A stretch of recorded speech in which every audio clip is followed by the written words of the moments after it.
रहेछ तिते करेलीले मुखै तितो गरायो तिते करेलीले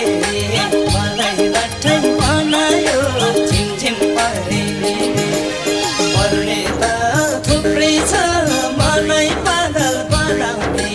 रूप रहेछ तिते करेलीले मुखै तितो गरायो तिते करेलीले